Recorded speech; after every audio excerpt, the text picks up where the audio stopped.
as well as in international trade.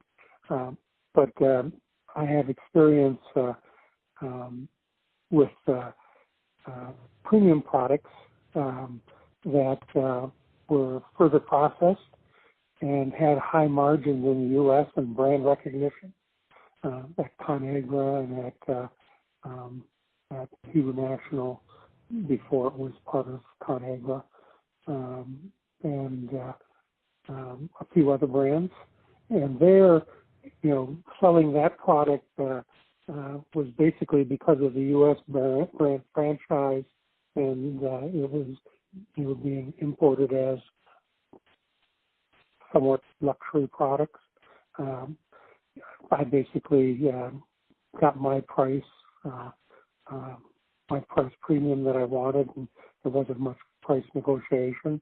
It was more terms and volumes. But on the commodity, then it was some of it was regular to distributors because it was their brand, their day in, day out products.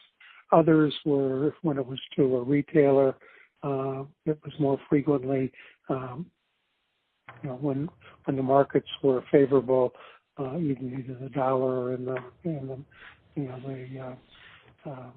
slaughter business, fabrication business in each country relative. When it was favorable for them, they would buy, the product to spec at the least cost. Interesting. And then were these essentially open tenders where when the Forex works in favor of the Canadian retailers, they would use you, and when it wasn't, they would go away?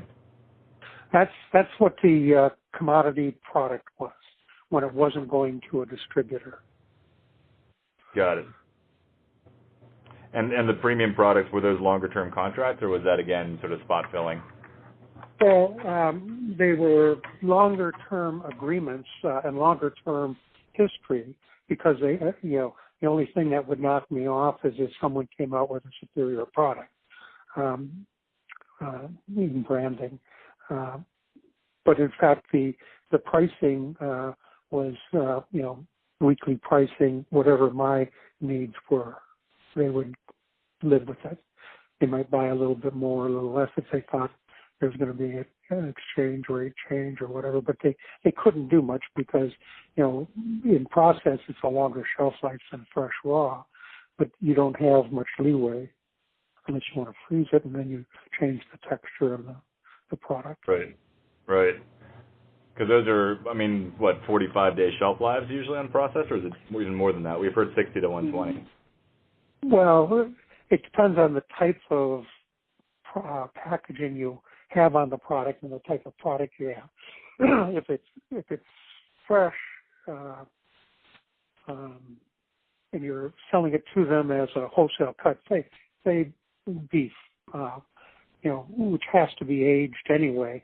But if I put a subprimal into a wholesale vacuum bag, the product actually lasts for 120 days at least in that, if it's not mishandled. And then you can take it out and dry age it. But in broilers, where you don't want much aging, what happens there is, or in raw turkey meat, 10 days is as long as you're going to, have 14 days max. Got it. A vacuum package, you could get a little bit more, but, people don't want, you'd have to buy it and hold it and then repackage it, in the store. If you do that, can I just clarify, you're not really, you wouldn't have done kind of major negotiations on these things. It sounds like it's mostly open tenders and, some quality considerations around the product. On branded, it's basically my price, my spec.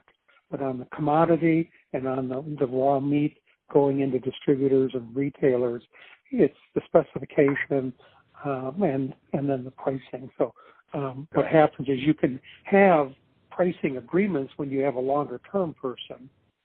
I think we're probably looking at folks. We're looking to go for a bit more kind of detailed negotiation. I think we'll probably end here, but I do appreciate the time. Okay.